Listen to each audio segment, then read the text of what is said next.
In sickness and in health. That's the vow that I took over 35 years ago when I married my husband, Luther.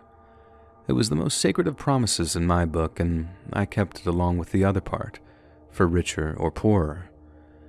I was the picture-perfect wife, I thought, but really so much more. I not only gave my husband the 3 kids that he wanted and had dinner on the table at the same time every day, surrounded by a spotless house, but I also supported him in everything he did. And I'm not talking metaphorically. When we got married, Luther had a good job, so we got a house together and started our family. But he got fired during my 3rd pregnancy and couldn't find anything else close to his good salary. So I took temporary jobs despite being in my 3rd trimester and having 2 toddlers at home. And I triumphed through it. I was so proud of myself for still keeping a spotless house, having cleaned and well-fed kids as well as homemade food every single day when Luther would return from looking for a new position. I was the kind of person who said that women these days didn't know what it was like to struggle like I did or what it meant to fight for your family and marriage, and I was extremely humbled much later. My 3rd child was around 6 months old when Luther finally got something permanent, so I had to work a lot at the time. The good part is that we lived near his brother and wife, and they helped so I could go to my temporary job, but we couldn't rely on them often. It felt wrong to me. I was supposed to be handling my kids as the wife, and we both breathed a sigh of relief when Luther got a new job and I stopped temping to focus on housewife duties once more. For many years since then, I thought that we were the prime example of what marriage was supposed to look like. Our kids turned into adults and made their own families. Luther and I became empty nesters, but we were good. Until I got diagnosed with breast cancer. The change was almost immediate at that doctor's appointment. Luther went stiff, and I thought that he was scared of what could happen. But his stance was still reserved even when the doctor told us they had caught it early and it was highly treatable. I thought he needed some time too. I needed support, but finding out that I was sick most likely affected me more than anything else. In terms of the treatment, the doctors wanted to see how I reacted to chemo before they recommended surgery. Getting a mastectomy just felt so scary. I decided not to tell my kids for a while. They didn't live close by, and I felt my husband was more than enough support. It felt better to keep things from everyone until I recovered, and bad news should always come with some good news. Luther came to the first appointment and seemed worried and was pretty awesome. I believe that he had accepted the situation and was ready to stand by my side, but he avoided the next 2. At the 3rd appointment, another person getting treatment at the clinic told me something strange. I went online and looked that information up. Many women on forums said the same thing and I couldn't believe it, but my intuition was telling me that it was true. Allegedly, husbands were very likely to leave their wives after a cancer diagnosis. I wanted to deny it. Luther would never do that. But when he missed other appointments and could barely look at me after my vomiting spells at home, I just knew. Women just know. It wasn't long before Luther left me with only a small note saying that he couldn't do this anymore because he hadn't signed up for that. I guess in sickness and in health only counted when he was the sick one. We had been fortunate health-wise for many years, but I had nursed him through colds, fevers, and everything else. He wasn't willing to help me in return after all those years of marriage. I debated telling the kids, but I just couldn't do it, even when the divorce papers arrived way too quickly. I began to think that he was preparing to leave me before my diagnosis. But divorce was only the tip of the iceberg. Luther wanted everything for himself. I went to my lawyer and discovered that our home, which was mostly bought using my money for the down payment, was in his name alone. Everything else was in his name too. I had one separate account, but it had almost nothing. I never knew that I would need to separate my money from my husband. He also wasn't answering my calls, and soon I saw his pictures with another woman on Facebook. I got sicker then, but I had no idea if that was my condition or the betrayal. I tried to call some other people. We had a small group of friends who were originally his buddies. I had become close with their wives. Not one of them answered either, and I got the hint. I was getting cut off completely, and Luther had already moved on, and therefore they were moving on with him. I didn't think of calling his family either. My brother-in-law, Ronald, had always been nice to me, and his wife had a beautiful soul, but I thought that they would take his side. I was alone, and I most definitely didn't want to involve the kids while this situation was getting more complicated. I considered what to do for hours every day. My lawyer told me to fight because no judge in the world would allow this unfairness. He insisted on playing dirty and trying to find evidence of Luther cheating to take everything from him, but I didn't want a huge drawn-out fight either. It felt wrong. Not for him, but for me. I kept thinking that I should be the bigger person and let it go. Except I did find some evidence that Luther had cheated on me before. He had left in a hurry, and since we were still fighting for the division of assets, I was still in our house. I found old hotel receipts and gifts that weren't for me, vacations we didn't take together, the works. All dated after he had gotten that new job that led to his success. All my civility, love, and respect for him went out the door. I gave all those things to the lawyer, and he was sure that he would take him to the cleaners, but I had a different plan in mind. I didn't want to give Luther any excuse to call me the crazy ex-wife. It shouldn't matter, but I wanted to make him look as bad as possible.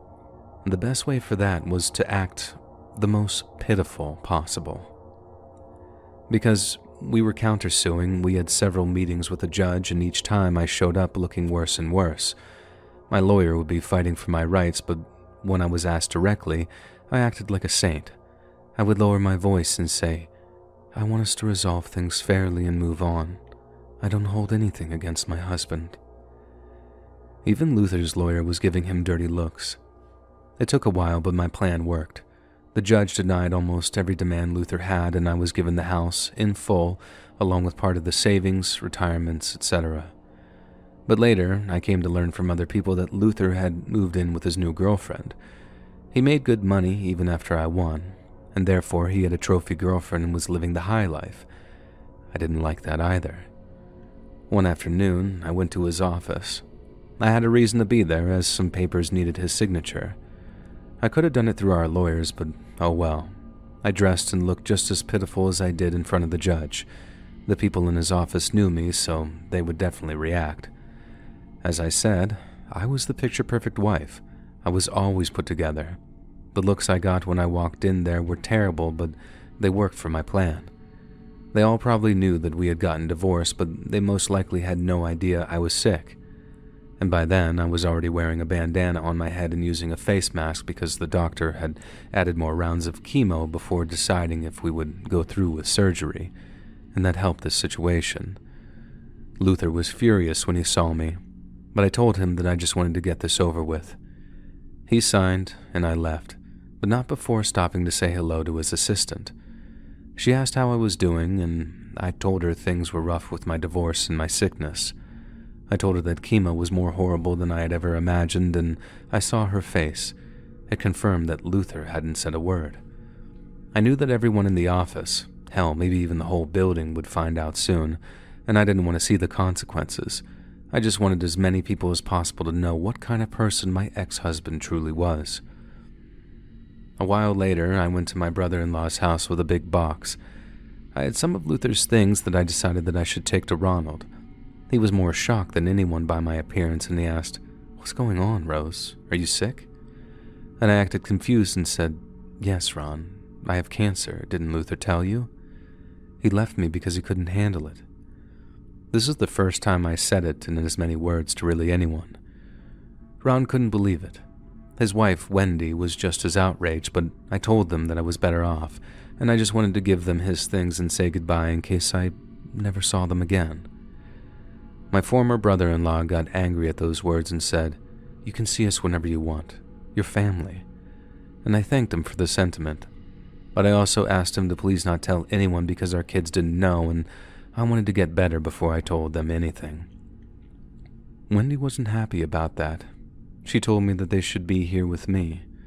What if something happened and they couldn't travel here fast enough? I told her I was doing so much better, and I would tell them soon. Still, she volunteered to help out. At first, Wendy came with me to my last appointments. She listened and comforted me when I cried because the doctor said chemo was doing well and I may not need surgery. At home, she cooked for me and told me more about my ex. When Luther told them about our divorce, he had just said that we had drifted apart, which I already suspected. They hadn't seen him much since he got a new girlfriend, and Wendy didn't want to meet her either. She felt disgusted because he was dating a much younger girl. I didn't care, but it was nice to know after all these months alone and sick that I wasn't alone.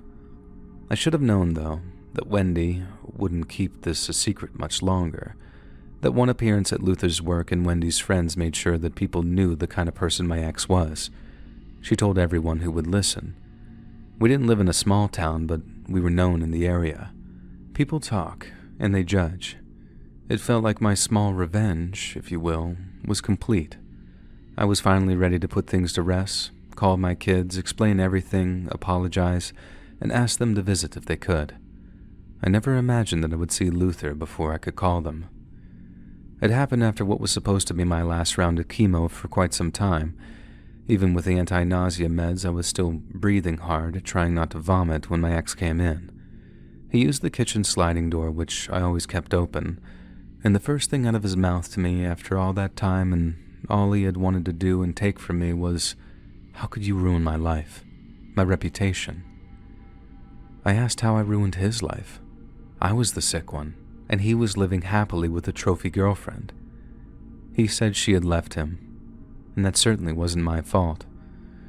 Luther asked why I just didn't stay quiet and act like the good wife I always was and divorce him without issues, and he said, "No, you had to act like a martyr and get everyone on your side."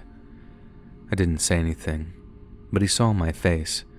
He saw that I found him ridiculous, and that's when I noticed a side of him that I didn't know existed. After the diagnosis, the cheating, and the divorce, I realized my husband was a complete coward, absolutely dependent on me for everything. I would bet my life that it wasn't just his ruined reputation that drove the trophy girlfriend away. He probably treated her like his maid, too, and that's not what young girlies want with some sort of sugar daddy. But I thought being a coward just made him weak and spineless. I didn't think violence was in his nature. Luther exploded when he saw that my lips lifted at his accusations. After hurling the worst things you can say to a person, I saw his hands going straight for my throat, and I thought, this is how it ends. Except Wendy, my savior, opened the door and everything stopped. Behind her were my 3 kids with their spouses and grandkids. She did that.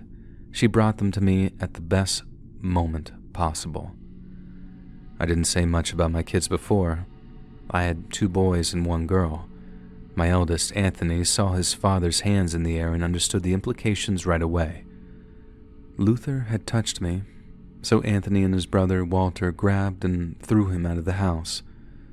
The women and the kids came inside to stay safe and protect me, and I told them I was fine except I had to run to the bathroom for a while.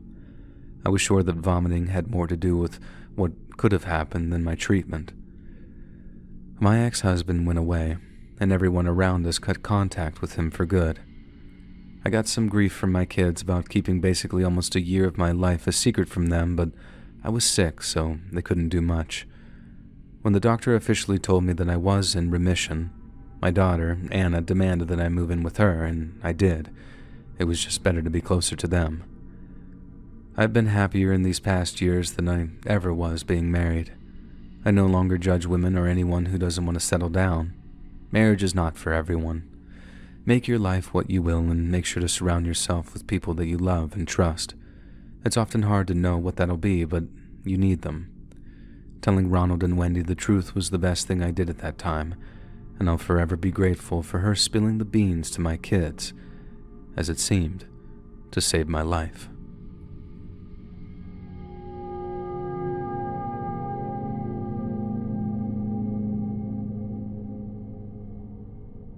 This is a crazy story, and you'll probably call me stupid for not going to the authorities about it, but my reputation is already ruined. Everyone who knew believed it. Believed him, rather. So I had no choice but to get ahead. I didn't know if things would turn violent. I didn't know what he was capable of, obviously, but it was the only way I could think of, and sometimes I still can't believe I beat him. But let's go back to the beginning. I started dating my boyfriend, Chad, about a year before the pandemic hit. Everything went great. He was sweet, thoughtful, and a great problem solver. Exactly what someone messy, life messy, not home messy, like me needed. He grounded me, but I didn't know what lurked under the surface. Everything went down a couple years ago, and everyone was panicking in the world, so we moved in together to create the bubble that they wanted us to have. We also thought that it was a good idea to save on rent and all that kind of stuff. I was lucky enough that my lease was up in 2 months, and my landlord let me go without asking for the penalty fee. Some moving companies were still working in our town, and our jobs went fully remote, and it seemed kind of meant to be. We set up our offices. Well, Chad did. He's the techie one, not me. In hindsight, that was a mistake. But the spare room was our shared office. If one of us had a meeting, the other would leave for a little while and work in the living room. I won't go into details about our jobs, but Chad had a lot more hours than I did. I would finish my stuff pretty early. Earlier than I would on a regular office day, and then I had more time to myself than him. I started cooking more, reading more, and exercising more, if you can believe that. My mental health was so much better, but I had a feeling that Chad wasn't doing so well. I told him to take more breaks. His job seemed to want more out of him than before the pandemic, and that wasn't fair. He wasn't getting paid more or anything, so I read some things online about separating your office space and your life space, even while working from home. We had more money since we weren't going out and saving on rent, so I bought him a new computer. Again, I'm not techies, so I had some help from the guy at the store so I could buy the right gaming computer.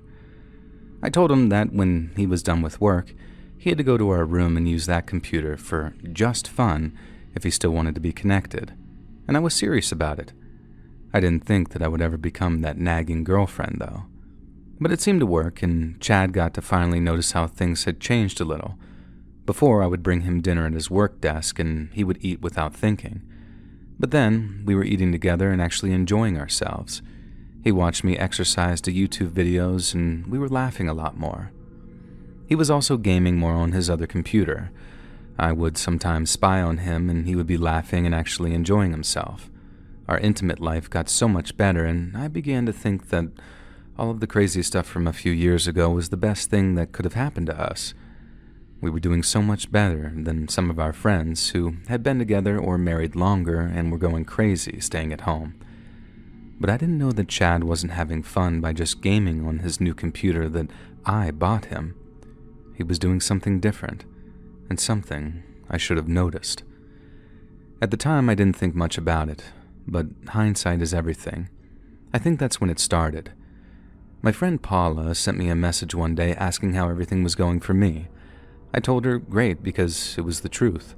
I was doing better than ever. She said good, but what about work? And that was confusing. Work was perfect, and I told her that, and she didn't ask anything about it again. But I believe that she had already discovered what I would only find out months later. Another time that it should have alerted me to something weird was when Chad was having a gaming session with his Discord on, or whatever. I don't know how that works. I had made it a point not to go into the room when he was winding down with gaming, but I needed my charger, and it was just for a second. I was leaving when I heard something like, "Man, she's just the hottest. I can't believe you got her to..." And that's it. I didn't hear anything else because I was just used to compliments, especially from all of my previous boyfriend's friends. It wasn't unusual for me, so I knew that it was better to just not listen too closely. And it kills me that I didn't, though. Needless to say, I was much more vigilant now. And here's where it begins. Paula hadn't sent me anything else after asking about my work. Granted, everyone was busy or dealing with different things, but it had been around 2 months. Chad and I were the perfect couple, I felt like. We stayed at home unless it was absolutely necessary, and we didn't order much takeout either, but I missed my friends in general. I texted Paula, asking about her life and if everyone around her was okay. She didn't write me back at all. I wasn't blocked, but she ignored my messages. So I wrote to someone else, Julie. I asked her how she was doing, how was work, and how her family was faring through all the pandemic, and she wrote me something strange back. "I'm sorry, Elle. I just don't want to be friends with someone who was doing that kind of stuff. You know you could have talked to me if money was tight, right? Everyone's fine, but I think this is the end of our friendship." I had no idea what she was talking about. I asked, "Who told you money was tight? I'm doing great at work." I added that I would probably get a promotion soon because COVID didn't affect our business at all. Fortunately, Julie hadn't blocked me after that odd message, so she wrote, "If you're still working, then why are you putting all that stuff online?" I asked her, "What stuff online?" And that's when she called me. Julie was so hesitant to ask me more questions, and then she said, "Honey, you opened an OnlyFans. Everyone thinks you're doing that because you lost your job."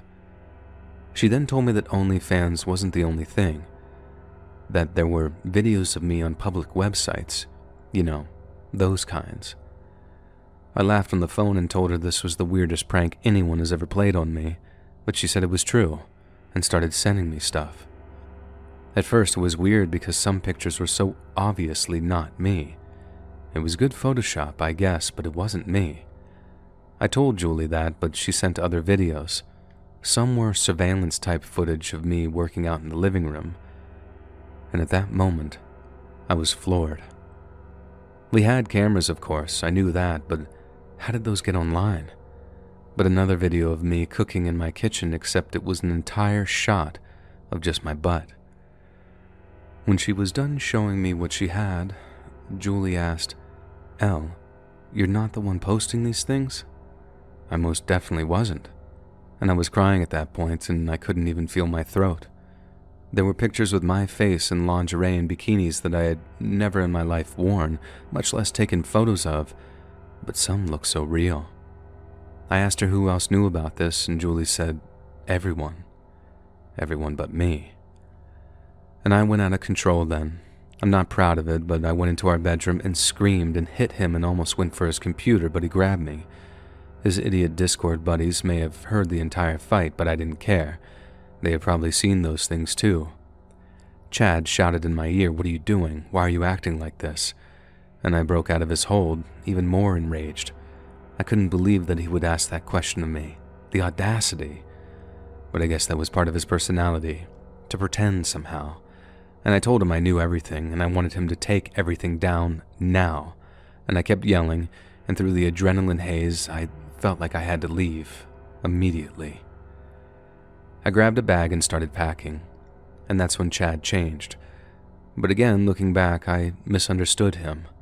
I thought I was in big trouble because he grabbed my face and looked straight into my eyes, telling me that I was not leaving under any circumstances. I told him he was crazy if he thought that I was going to stay with someone who had done something so crazy to me. But he laughed.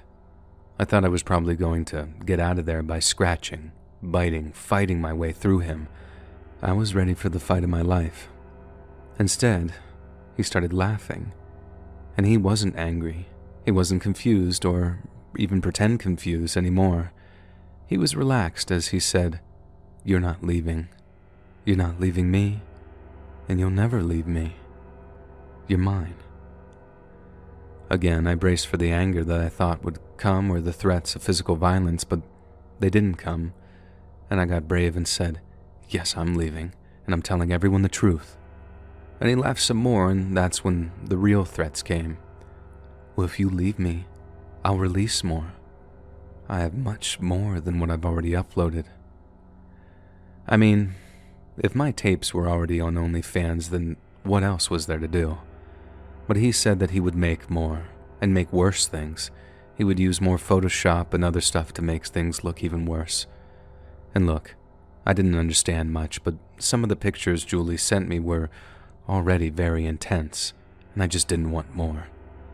I just threw my bag to the ground and said something like, "Why did you do this? I was the perfect person to you. And I felt like I did everything to make you happy, taking on traditional gender roles and doing everything around the house. And I was happy to do it. We were happy." He didn't laugh at that.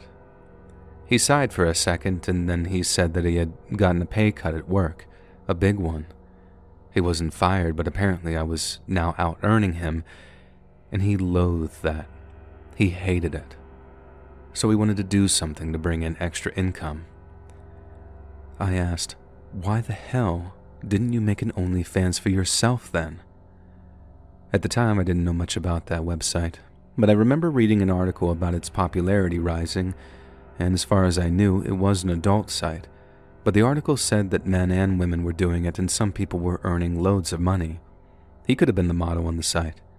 And I was like, so you exposed me for money to our circle of friends? And he said yes, but he didn't think my parents and most of my family would find out. I don't know what came over me. Almost against my will, I asked if my stuff was earning good money. And he smiled and said yes, that he was earning more than enough to compensate for his pay cut. He asked if I wanted to see it, and at that point, I just felt numb. I watched as he showed me everything, and there was a lot more than what Julie had sent me, but a lot was photoshopped.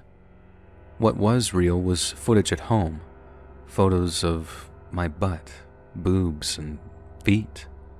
Yuck. And there were a few adult tapes of him and me. But Chad explained something about those being extremely exclusive and very expensive stuff. Not everyone subscribed could access the worst stuff. Only a few had bought them. And I'm sorry, I didn't understand much and I didn't ask more, and I remember standing and saying that I was going to make dinner. And Chad said no. It was his turn to cook that night, so we could celebrate that I finally knew and could join him in that and get more money. What was he talking about, though? He pushed me to the bed and went to the kitchen, and I just plopped down and looked at the ceiling until he called me to eat. It was burgers and fries. Okay, fine, I thought in the moment, and I ate, and I was just staying quiet. And he blabbered on about real photos and more videos, and I just nodded, not because I agreed, but because I just didn't know what to say. I was thinking hard. Number one, if I tried to leave, he would do worse. At that point, it seemed like this hadn't gotten to my parents or my work, so I felt safe, for now. And number two, my friends knew and thought that I was in on it. And number three, Chad wanted me to be in on it. But why? Aside from the money, why would any man with a girlfriend or wife want to show her privacy online to a bunch of perverts? Wouldn't he get jealous? And that's when it hit me. Jealousy. That was my way out. I'm not some evil genius or anything, but I thought that this was the only way that I could control this and take my life back. I ate my last fry and spoke for the first time since I had asked about money. I said if we were going to do this, I wanted control. I wanted the password, and I would get a say in what's uploaded. I told him that would be better because it would finally get more real. And Chad got excited and talked about some ideas, but I asked him to show me everything that he had done again and how to access it. And we had a sort of lesson on OnlyFans and other sites, which even had chats between fake me and people who paid privately for exclusive stuff. I knew I couldn't just take those and change the password at the time. I couldn't shut it down either because he had threatened me. I had to be sneakier, right? And so I played along. For far too long. I'm not proud of any of it, but I agreed to almost anything Chad wanted. It wasn't too far-fetched, though. So I somehow still believed my jealousy plan could work, and it took months, but at one point, I was the only one uploading, messaging, and handling more stuff. And the world around us started opening back up.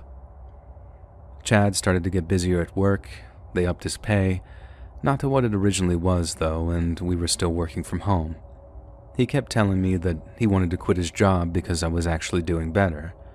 I wasn't big famous, but he had more plans for me.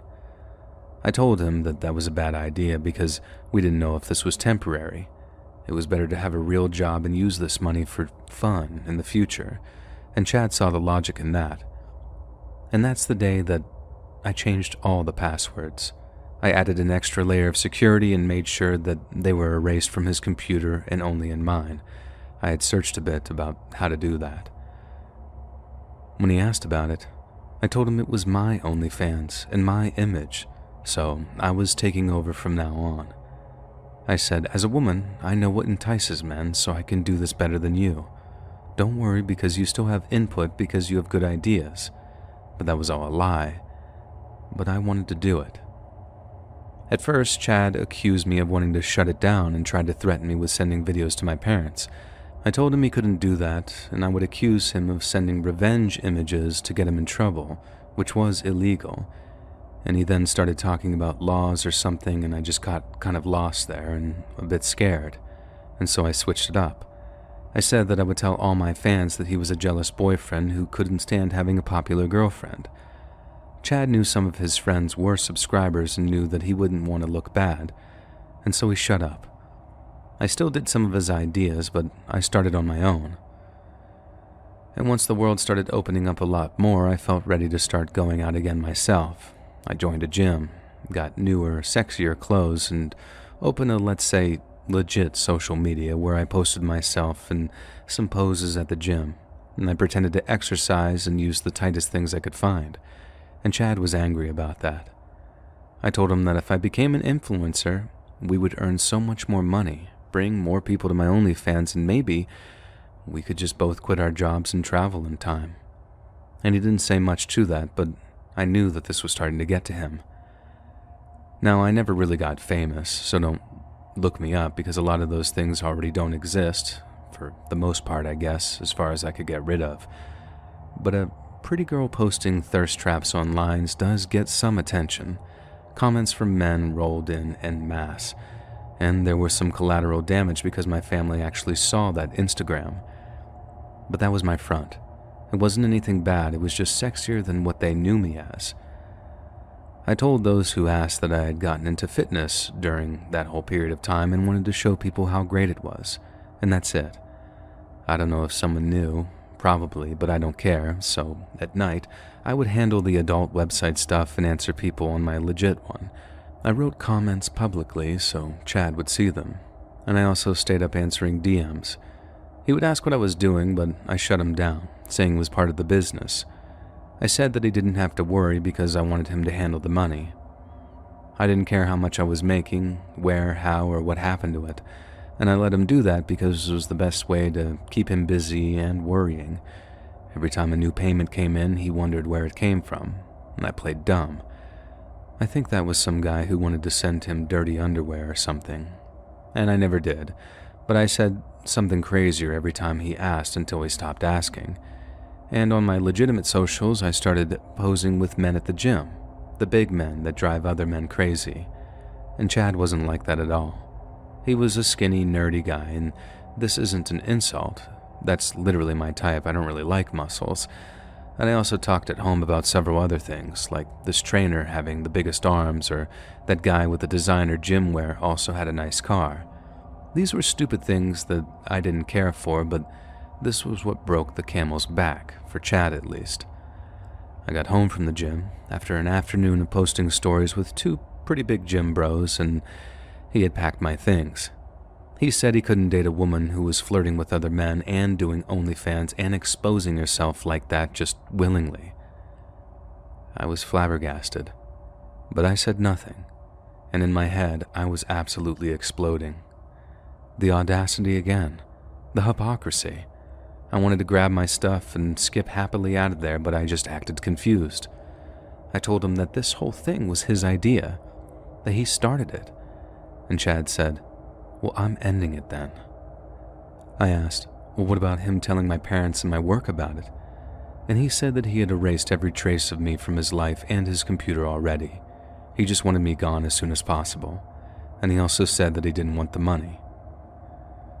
Well, I grabbed my things, showed up at Julie's house and told her everything. She was happy for me, although I hadn't been a good friend during that entire time. And a week later, I was in a brand new apartment, paid for and furnished with my extra earnings, and slowly but surely I just started shutting down the rest of things as much as I could find. Doing less and less to avoid any red flags, I guess, and I was just paranoid about Chad figuring out what I had planned during that whole process. Some things remain because obviously the internet is, sadly, forever, and I will never be able to get rid of all that was uploaded or what I sent privately. But I got away from Chad, and although I'm not proud of my methods, I'm glad that I took as much control as I could, and I beat him, and I'm free.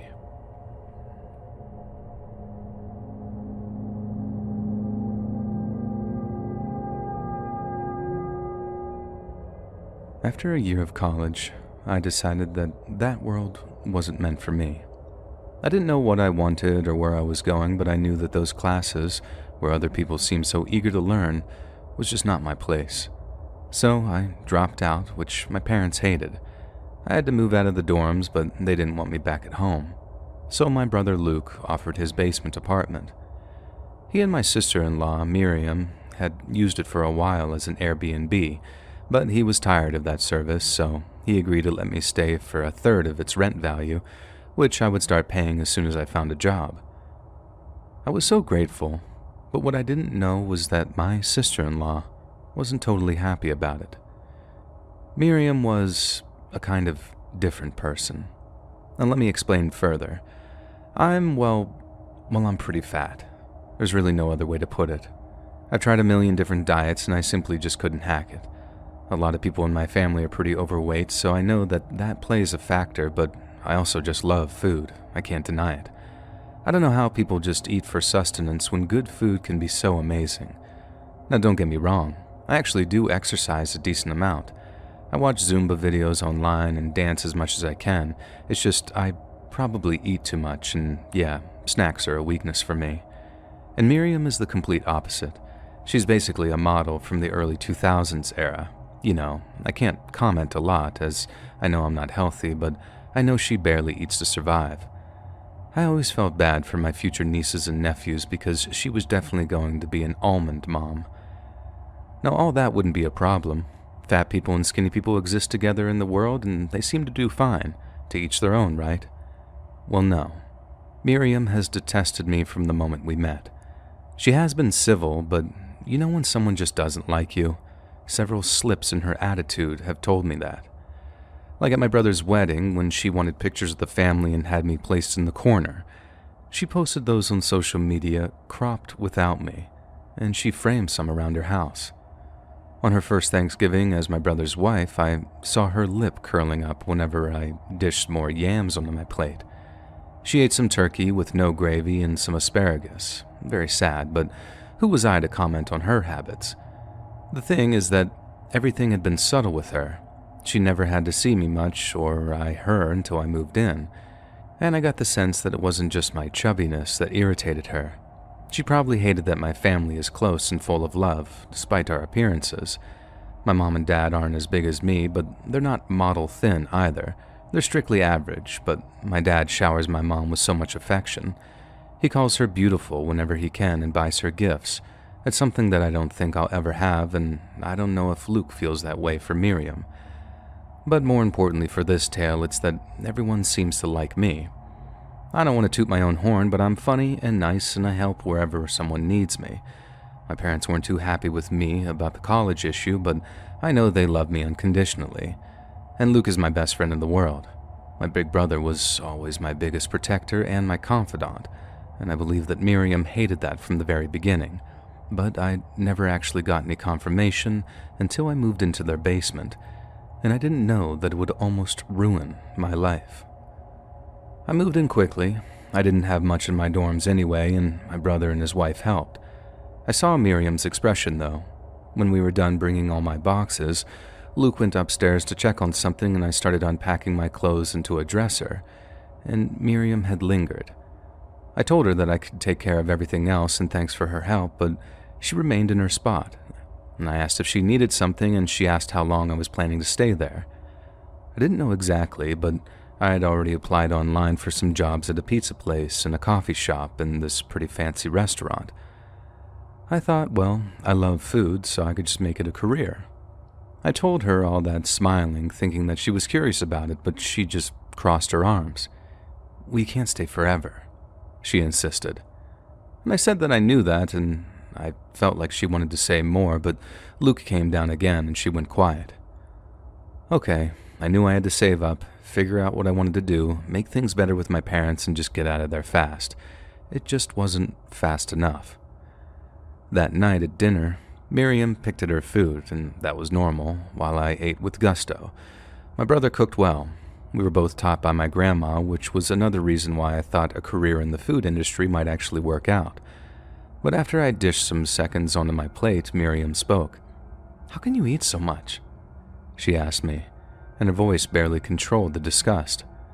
Luke frowned at that, and I know 100% that he had never heard her say something like that. "I'm fat. I can eat a lot," I replied and laughed, which made Luke laugh too. Miriam didn't find it funny. She said that being obese wasn't something to laugh about. She said all people had to think about their eating choices and how it would affect their lives later. She also added that as a girl she was taught to be strict and have discipline with food, otherwise she'd have trouble later in life, like she said. Her mother also told her that people would judge her for her looks. It was better to avoid that by always having a nice appearance. I rolled my eyes internally, and maybe I shouldn't have said what I did next, but I couldn't help it. "It's okay.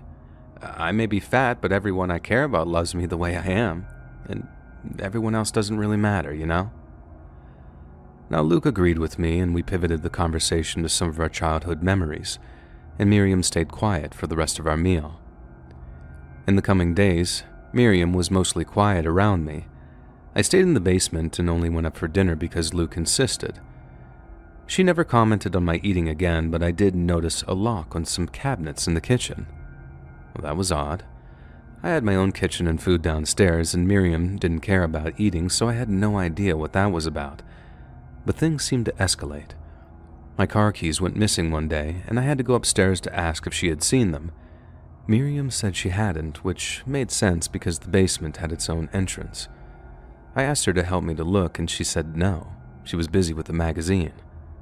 Okay, sure. It was not her problem, but then I asked to borrow her car to go to an interview, and she said no, straight up, adding that I should just walk because I needed the exercise. I went away. I didn't have time for that, and I ended up having to walk to the bus and to my interview. I had called my brother to ask if he had seen my keys, but he hadn't, so I would later need to get the second set that was at my parents' house. When they bought me the car, it had seemed safer to leave them the spare keys, but maybe that wasn't a great idea. And so that's what I did. I got a chance to talk to my mom, apologized about some things, and asked her to be patient with me because I needed to figure out my future. And she understood, I think. I got home and Luke called me up for dinner. He smiled and gave me the keys. Apparently he found them in the flower beds in the backyard. Well, that didn't make any sense. I didn't spend time in his backyard, much less near the flowers, because I was a little sensitive to the pollen. He told me to just let it go, and I did. But I started to grow concerned. Over the next few days, I had a couple more interviews, and although these places seemed swamped, none hired me. I applied to more places, willing to work in anything. Delivery, cleaning, register, really just anything. When the manager of a little non-franchise pizza place called to reject me, I just broke down and cried right there. I asked him why I wasn't being hired. I just didn't get it. He said that someone called to warn him about me.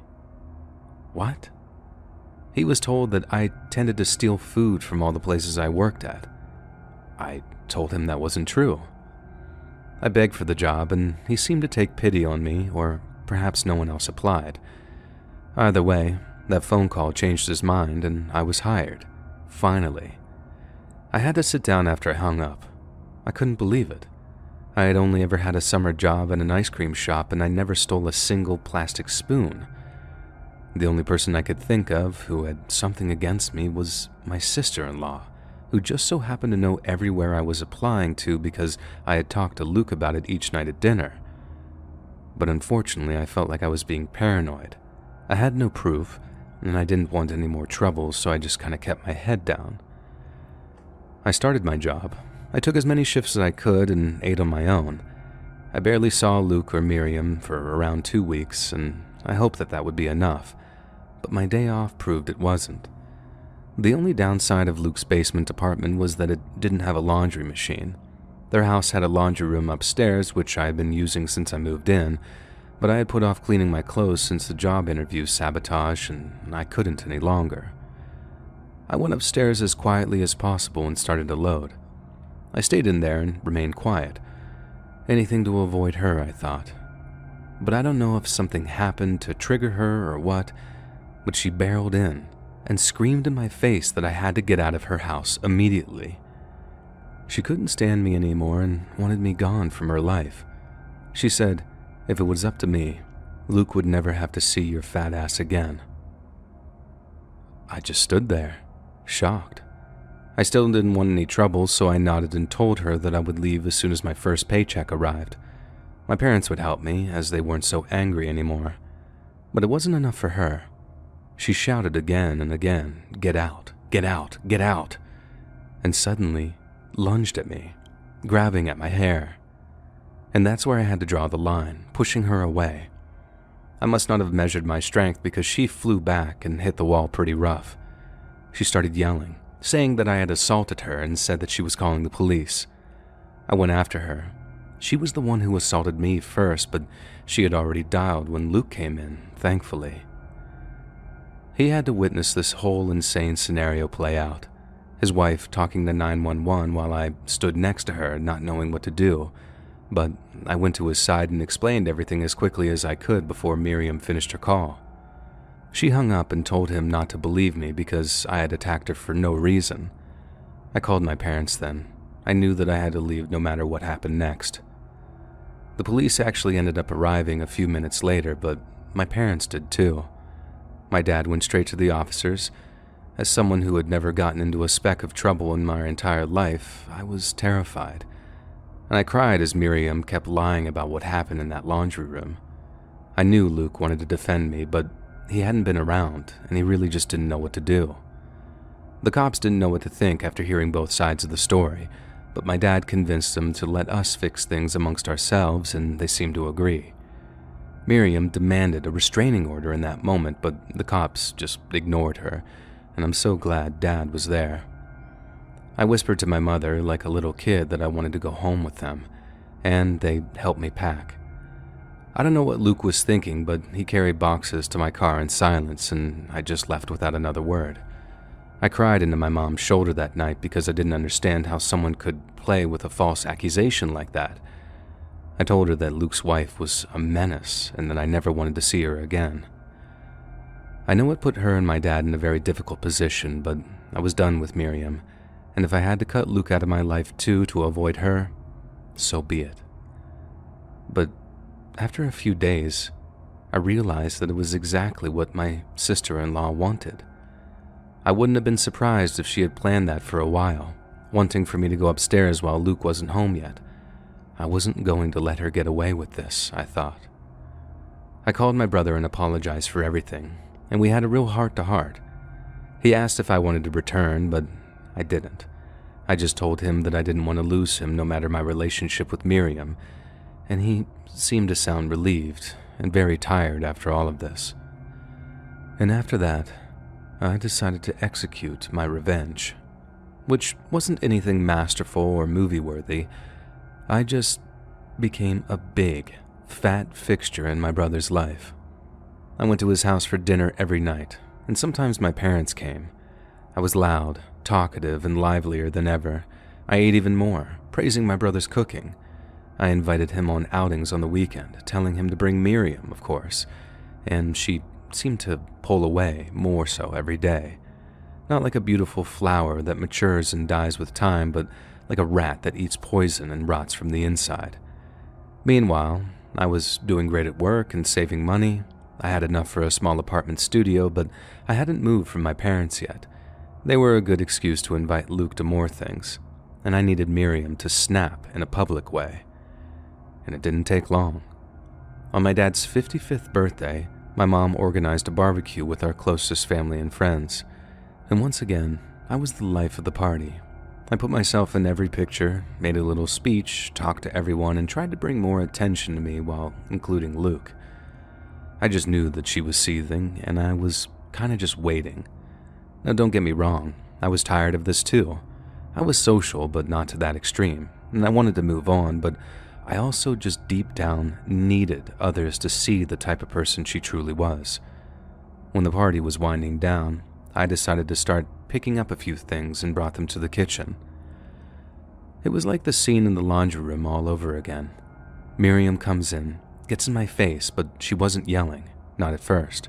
Her eyes were so scary as she told me that she knew what I was doing and how I had gotten away with my assault before. But she was tired of me and how much attention I had from Luke. I started laughing. I didn't want to, but it was hilarious to me. I knew that people willing to make false accusations were not people you wanted to mess with, but I had to goad her. I told her that Luke paid attention to me because I was his little sister and best friend in the world throughout all of our life, and I also added, he could easily leave you for someone else, but I'll always be in his life. And that was it. She grabbed my hair and started pulling, screaming the craziest things at me, how I was fat, ugly, how I would never do anything with my life, how she would get Luke to stop talking to me if it was the last thing she ever did. And I was in serious pain in that moment. My hair was too thin already, and this mad woman was going to leave me bald. But there was one final pull, and she was away from me. When I finally straightened up, I saw my brother's arms wrapped around her, and my parents were there with shocked but very furious eyes. It also seemed like the rest of the party wanted to know more, but they couldn't all fit into the house through the blocked back door. Luke pushed Miriam away, and she turned, giving him an excuse. Obviously, she starts blaming me, that I deserved it because I had assaulted her before, but I saw my brother's face, and he starts whispering to her to get out. It was so quiet that I don't think anyone else heard it in the moment. Miriam knew him well enough to understand his angry voice, and she left, huffing and puffing the whole way. Luke apologized to me about everything and left too, and the party got animated again with everyone wanting to know what the hell just happened. And I told them about the false accusation and how the sister-in-law just absolutely despised me. But here's the good news. At that point, and over a period of time, Luke filed for divorce. He came to stay with us for a while until they could settle some stuff, sell the house, whatever. And of course, he apologized to me a million times, and Miriam was out of my life for good, and the divorce was settled about a year later. Things are much better now. Luke and I live in our own separate apartments, and he's now dating an absolute gem of a woman, but I don't think he'll get married again anytime soon. And I come to find out that Miriam was actually struggling with some degree of ongoing drug issue, but Luke never really wanted to go into that. But after a period of time, it also started to all kind of make sense in my head. I felt bad for her, but I also was glad that I was able to get her out of his life to some degree in the end. Hey friends, thanks for listening. Click that notification bell to be alerted of all future narrations. I release new videos every Monday and Thursday at 7 p.m. EST, and there are super fun live streams on Sundays and Wednesday nights. If you got a story, be sure to submit them to my subreddit, r/letsreadofficial, or submit over email, and you might even hear your story featured on the next video. And if you want to support me even more, grab early access to all future narrations and bonus content over on Patreon, or click that big join button to become a member today and hear about the extra perks offered for the channel. And check out the Let's Read podcast, where you can hear all of these stories and big compilations located anywhere you listen to podcasts. All links in the description below. Thanks so much, friends, and remember, sleep is just a time machine to breakfast.